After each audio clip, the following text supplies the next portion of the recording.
Demjanjuk, as some of you no doubt know, he was, I think, we could all probably agree that he was a very minor figure who operated at the very bottom of the SS exterminatory hierarchy, and yet he nevertheless became the subject of the lengthiest and arguably the most bizarre and convoluted criminal case to arise out of the Holocaust. Um, and all told, Demjanjuk was tried four separate times. He was tried twice in the United States on civil immigration charges, basically for, in a sense, kind of lying on immigration forms and on his visa. He was tried once in Israel um, as this Ivan the Terrible of Treblinka, and that has to go down in the annals of legal history as one of the most notorious cases in identity. And then he was tried once again in Germany, this time on charges completely unrelated to the mistaken Treblinka charges that were brought against him in Jerusalem. Now he was tried not as Ivan the Terrible of Treblinka, but what we might describe as kind of Ivan the Not So Hot of Sobibor. Sobibor was another SS death camp, and he was convicted in Munich in 2011, and then he actually died about 10 months later while his case was still being appealed. So in deciding to write about this long legal odyssey of Demjanjuk, because I suppose I was trying to do a number of things in The Right Wrong Man. I guess first I was trying to tell what I thought was a really quite gripping and bizarre history in a followable, granular, exciting fashion. So that was one thing that I was trying to do. I suppose another thing that I was trying to do was because that he was tried in these multiple different countries, his case provided a particularly nice conduit for looking at how these three separate domestic legal systems, the American, the Israeli, and the German, all struggled to deal with the problem of the collaborator in Nazi genocide. I suppose another thing that I was trying to do in this was to show the way in which, in this effort to try to deal with the problem of the collaborator, that what jurists ultimately had to do is they had to basically work out an unprecedented collaboration with historians. So there was a very interesting collaboration between professional historians on the one hand, lawyers and jurists on the other. And it was only through this unusual collaboration that we're able to find, in my mind, a kind of a successful model for dealing with the problem of the collaborator. On the other hand, I suppose another thing that I was trying to do was to show the way in which the Cold War and the way that Cold War tensions provided a very complex background in which all these different actors were operating. That is, I think you can't really make sense of this very complex, bizarre case, Demjanjuk, without understanding the Cold War and then the dissolution of the Cold War, because again, it was the matrix in which all these various operators, various persons were operating, and it very much shaped the complexion of all the different cases that were brought against in these four separate trials that I've already just mentioned. And then finally, I suppose what I was trying to do in the book was really to look very closely at what was distinctive about his trial in Germany. Because in many ways, his trial that started in 2009, ended in 2011, it represented a pretty dramatic break with the case law that had developed in Germany in the decades after the war. And I should mention that when I'm talking about Germany, I'm really focusing on the Federal Republic. The case law that had evolved in East Germany was a little bit more complicated, a little different. It's possible that we would have a chance to talk about that during the question and answer if we're interested. But in focusing specifically on the Federal Republic, I think it's fair to say that, in many ways, for I think for many historians, for many just observers today, we kind of think of Germany as almost the kind of the poster boy of the country that has really done a very impressive job of approaching this very difficult past in a responsible, open fashion.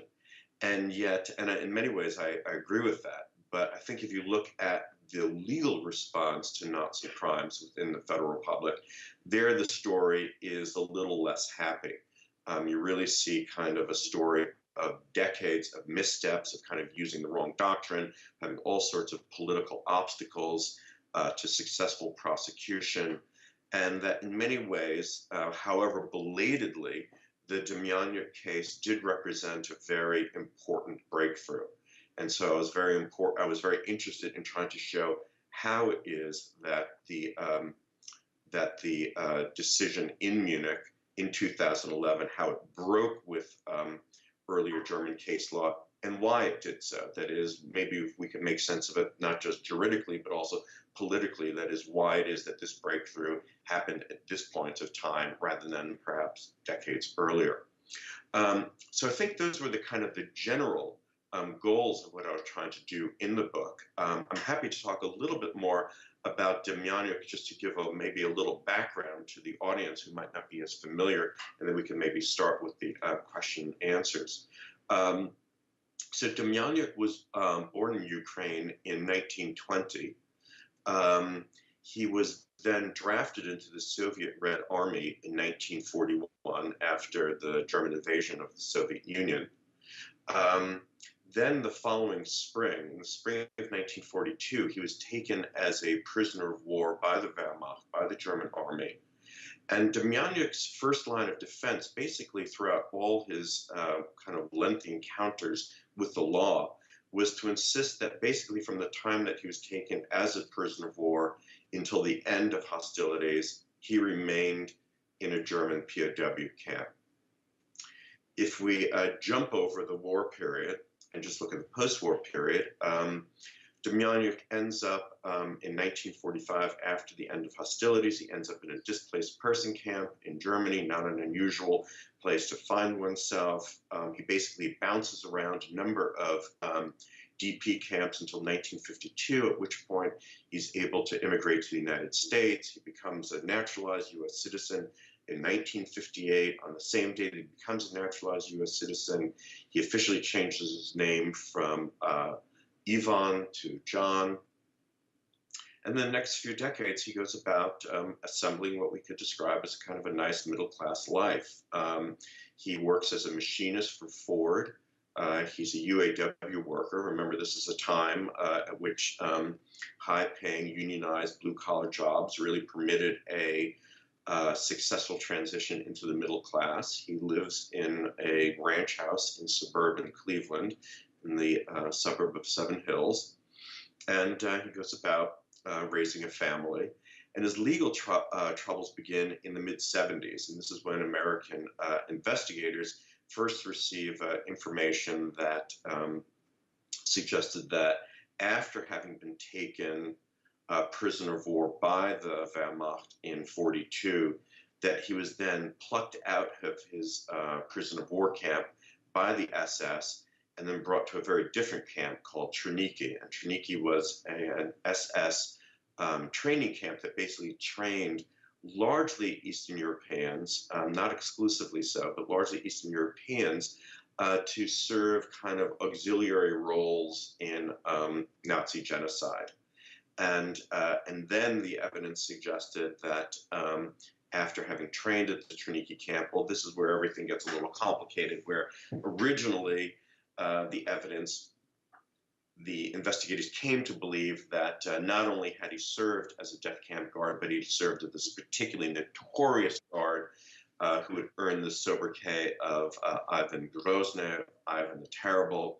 That's when Demjanjuk, he faces by far the largest or the most highly publicized denaturalization proceeding in American history. That results in him ultimately being denaturalized and extradited to Israel to stand trial. He's convicted in Israel. He's convicted in Israel almost exclusively based on the eyewitness testimony of survivors of Treblinka who all swear with absolute certainty to recognize in Demjanjuk their former tormentor. He's convicted, he's sentenced to death. Had he been executed, he would have been only the second person executed in Israeli history.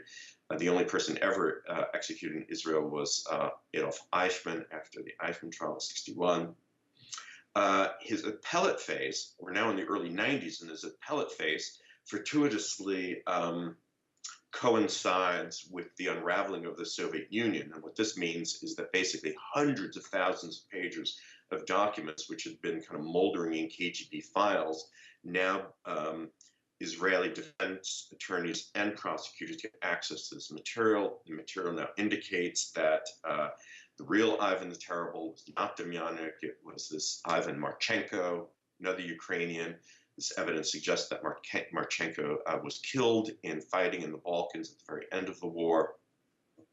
But it makes very clear that the Israelis are about to execute the wrong guy as Ivan the Terrible. And what also complicates the whole thing is the evidence isn't entirely exculpatory, because it does suggest that if Demjanjuk had never been this Ivan the Terrible of Treblinka, that he nevertheless had served as a guard at Sobibor. And then for very complicated reasons, well, not for complicated, the Israeli Supreme Court then voids his execution. There are complicated reasons why he's sent back to the United States, but he does return to the United States. Bizarrely, he has his citizenship briefly reinstated, stripped again, only person in American history ever to be twice stripped of his citizenship. And then ultimately he's deported to Germany. In Germany, he then is tried as having been a guard at Sobibor, and that kind of basically brings us to where we are today. So I think with that as a background, maybe we can open up to questions.